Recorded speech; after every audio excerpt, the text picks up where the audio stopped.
I have bad news and good news today.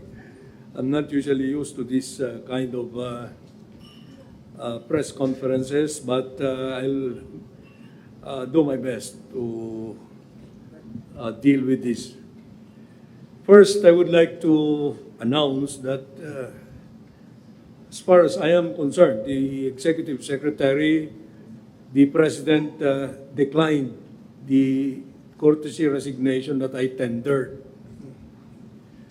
And just this morning, he communicated to me that I have his full backing for as long as I wish to work for him. And that is a very good gesture from the President, because that is a sign of his manifestation of his full trust and confidence in myself. Because if you had noticed, I don't know if any of you was involved, there was a lot of misinformation yesterday about this reorganization being triggered in order to target me or to remove me from office. Lahat ng cabinet members, presidential advisors, and other presidential appointees are always subject to the will of the President of the Republic of the Philippines. Wala kaming ilusyon na panghawakan ang mga kanya-kanyang pwesto at oras na gusto ng Pangulo na palitan kami o umalis kami sa pwesto, gagawin namin yon dahil para kaming mga ordinary soldier lamang, sundalo kami. Lahat kami ay naghain ng aming courtesy resignations as called for by the President. Walang nag-hesitate. Kasi alam namin na Pangulo lamang ng Pilipinas ang makakapagsabi kung hanggang kailan kami maninilbihan sa taong bayan. Maliwanag po sana sa atin yan. Kahit ano pa man ang sinasabi ng iba't ibang quarters, ang mananaig dito ay yung kagustuhan ng ating Pangulo. Now, as far as the cabinet or the number of resignations, yung mga nag-resign, courtesy resignation, as of the time that we started this press conference, there have already been about 52 who have submitted. So, makikita nyo dyan yung extent ng panawagan ni Presidente. Lahat ay sumasang-ayon sa panawagan, nag-submit ng courtesy resignation. So nasa kamay na talaga ng Pangulo ng Pilipinas kung sino-sino sa amin, sa 52 na yan, and probably more, ay mariretain. Walang alinlangan yung mga yan. So, yan ang sitwasyon natin ngayon. It is my task to make these following announcements. No?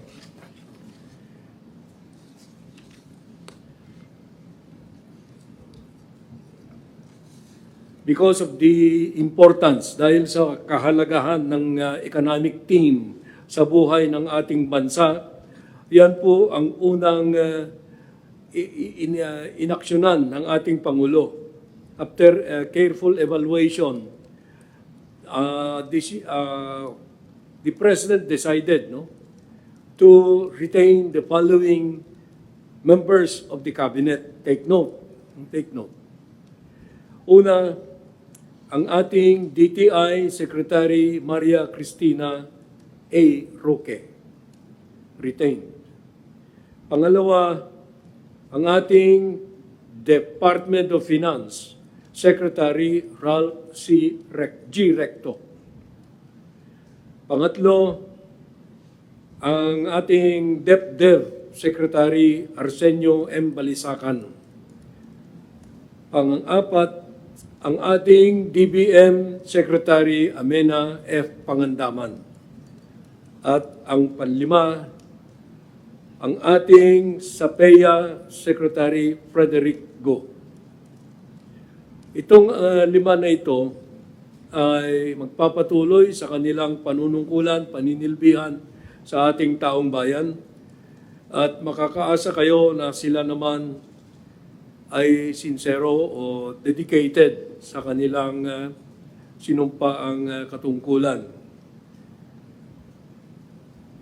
Now, yung mga ibang aksyon sa courtesy resignations ng ibang cabinet secretaries, in the coming days, magkakaroon ng more careful evaluation. Ang urgent kasi itong economic team. We will make the announcements as the decisions are made. Now, next week, maybe after Wednesday, there will be more announcements to be made. Doon sa foreign affairs. No? Ang ating permanent representative sa United Nations, si Ambassador Antonio M. Lagdameo, has earlier signified his desire to retire after many decades of service to the country as an ambassador. Siya po ang nakaupo ngayon sa permanent representative sa United Nations. Yung kanyang retirement mangyayari effective July 31, 2025. Now, nararapat lamang na pangunahan natin yan at i-announce na ang papalit sa kanya sa United Nations ay ating magaling na DFA Secretary Enrique A. Manalo. Ganyan kahalaga yung position na yan. Yung position na yan ay napakataas sa pagtingin ng ating Pangulo.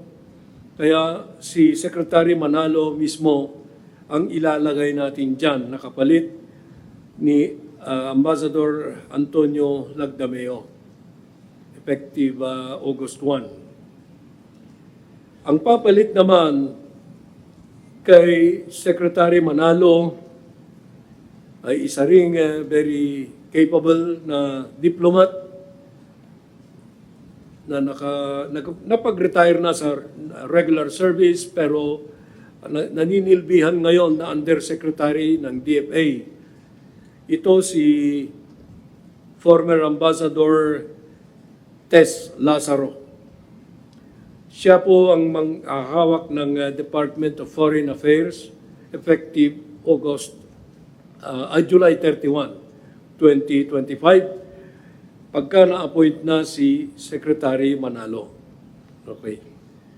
Ang kahalagahan ng assignment sa United Nations, unawain natin, ay nandyan dahil tayo ay nangangampanya na magiging non-permanent member ng UN Security Council sa 27 to 28.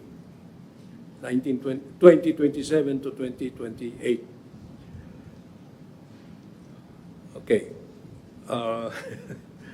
Nakakatenso. Alam niyo ganitong mga announcement, very critical, crucial sa atin.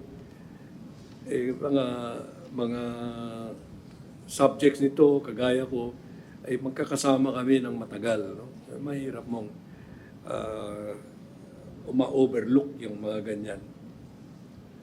Dito sa cabinet, mayroon ba?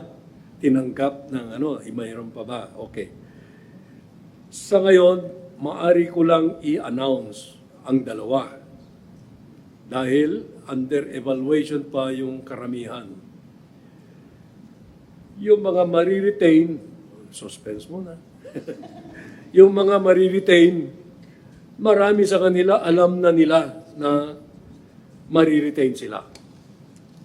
At Kayo naman ay meron kayong haka-haka tungkol kung sino sila, pero pabayaan ko muna kayo dyan sa bagay na yan. Diyan kayo marunong. Pero sa ngayon, ngayong hapon, gusto ko lang na sabihin ang dalawa na pagbabago. Sa DENR, ang ipapalit doon ay si DOE Secretary Popo Rafael Lutilla. Aalisin natin siya, ililipat natin siya sa DENR. Si Secretary Loizaga naman ay magpapahinga muna at maaaring mabibigyan din siya ng isang or ibang responsableng government or cabinet position at a future time. Pero magpapahinga muna siya. Sa yung pangalawa, sino kaya yon? Okay, yung pangalawa ay si DSUD, Secretary Jose Rizalino Acosar. Pero siya ay gagawing Presidential Advisor for Pasig River Development or Improvement. I do not know the proper name for that, with the rank of Secretary. And we have, the President has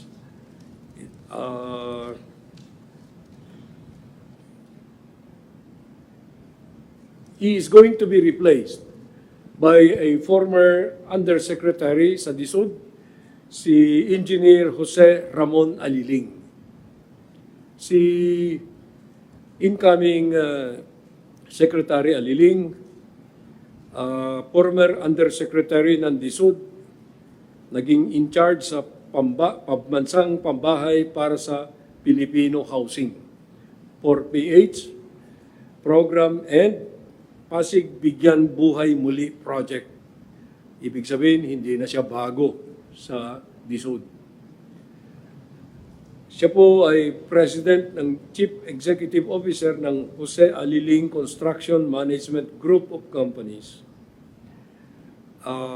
Ito ay well-known for managing construction projects, big construction projects everywhere. Kaya meron siyang track record na maganda. He's the youngest president of the Construction Management Association of the Philippines and the first awardee of the TOYM for civil engineering.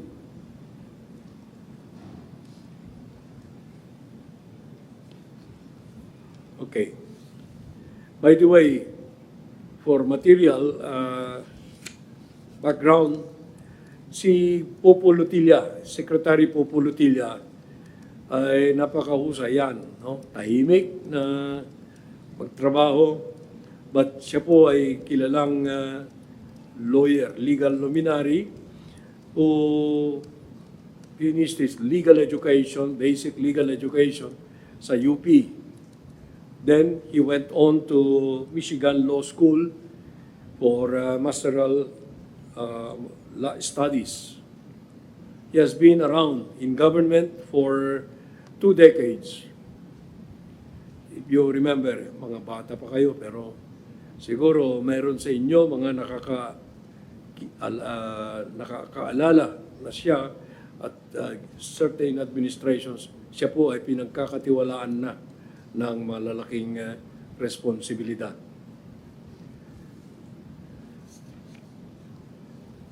Okay, just before coming over, may pinakita sa akin na hindi ko ano ba tawag doon, vlog o ano, binabatikos pa rin ako. Hindi na sila humihinto. Alam nyo, hindi na sa akin yan tumatama eh. Sa kanila na mismo dahil sinungaling sila. Ganun lang. I'm not that concerned.